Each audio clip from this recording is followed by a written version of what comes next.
Sudhakaran party വിടുമെന്ന് ഞാൻ വിശ്വസിക്കുന്നില്ല. എംപിമാരുടെ കാര്യത്തിൽ തീരുമാനിക്കേണ്ടത് കോൺഗ്രസ് ഹൈക്കമാൻഡ് എന്ന് രമേശ് ചെന്നിത്തല. അങ്ങനെയൊന്നുമില്ല. സ്ഥാനാർത്ഥി ലിസ്റ്റ് ഇന്ന് എന്തായാലും പുറത്തു വരും. കുറച്ച് സീറ്റുകളിൽ കൂടി തീരുമാനം ഉണ്ടാകാനുണ്ട്. അതുകൊണ്ട് ആണ് ലിസ്റ്റ് പബ്ലിഷ് ചെയ്യാത്തത്. UDF-ന് വളരെ അനുകൂലമായ രാഷ്ട്രീയ സാഹചര്യം തന്നെയാണ്. കേരളത്തിൽ ഒരു രാഷ്ട്രീയ മാറ്റം ജനങ്ങൾ ആഗ്രഹിക്കുന്നു. ആ രാഷ്ട്രീയ മാറ്റത്തിനനുസരിച്ചുള്ള നടപടികളുമായിട്ട് തന്നെയാണ് ഞങ്ങൾ മുന്നോട്ട് പോകുന്നത്. അല്ല, അത് ശരിയാണ്, അങ്ങനെ പറഞ്ഞെന്നുള്ളത് ശരിയാണ്.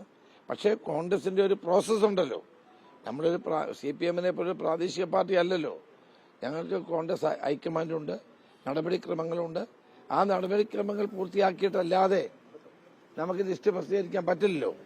ഏതായാലും ഇന്ന് ലിസ്റ്റ് വരും എന്ന കാര്യത്തിൽ ഉറപ്പുണ്ട്.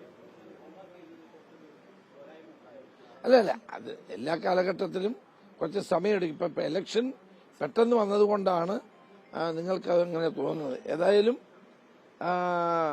നല്ല ഒരു വിജയത്തിലേക്ക് UDF-നെ എത്തിക്കാനുള്ള നടപടികളുമായിട്ടാണ് മുന്നോട്ട് പോകുന്നത്.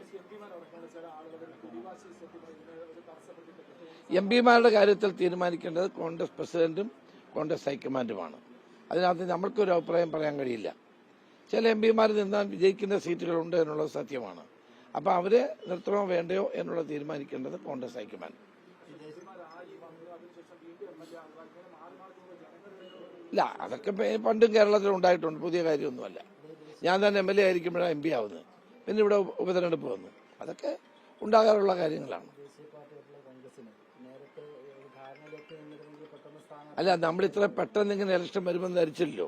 സാധാരണഗതിയിൽ ഒരിക്കലും ഇങ്ങനെ ഒരു ഷെഡ്യൂൾ ഉണ്ടായിട്ടില്ല. കാരണം ഈസ്റ്റർ വരുന്നു, പെരുന്നാൾ വരുന്നു, ഇതിനിടയിൽ വളരെ ചുരുങ്ങിയ ഡേറ്റിനുള്ളിൽ ഇലക്ഷൻ നടത്തേണ്ട സാഹചര്യം വന്നിരിക്കുകയാണ്. അപ്പൊ അത് ഉണ്ടാകുമെന്ന് ആരും കരുതിയില്ല, ഒരു പാർട്ടിയും കേരളത്തിൽ കരുതിയില്ല. അത് വളരെ അപ്രതീക്ഷിതമായിരുന്നു. അതുകൊണ്ടാണ് ഞങ്ങൾക്ക് ഒരല്പ ഡിലേ വേണ്ടി വന്നത്.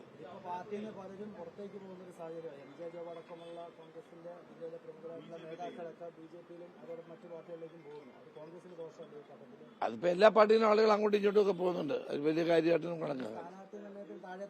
CPM-ന് എത്രയോ ആളുകൾ പുറത്തു പോയി. ആലപ്പുഴ ജില്ലയിൽ നമ്മൾ ചോദിക്കുമ്പോൾ G. സുധാകരനെ പോലെ 63 വർഷം പാർട്ടി നേതാവായി ആലപ്പുഴ ജില്ല അടക്കി ഭരിച്ച നേതാവായ അദ്ദേഹം തന്നെ പാർട്ടി വിടുന്ന ഒരു സാഹചര്യം ഉണ്ടായില്ലേ?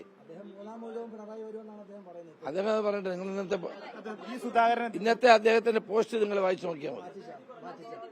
ഇന്നത്തെ G. സുധാകരന്റെ പോസ്റ്റ് വായിച്ചാൽ നിങ്ങൾക്ക് അർദ്ധസംഖ്യക്കിടയില്ലാത്ത വിധം അദ്ദേഹത്തിന്റെ നിലപാട് വ്യക്തമാകും.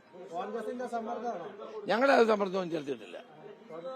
News desk Magnavision.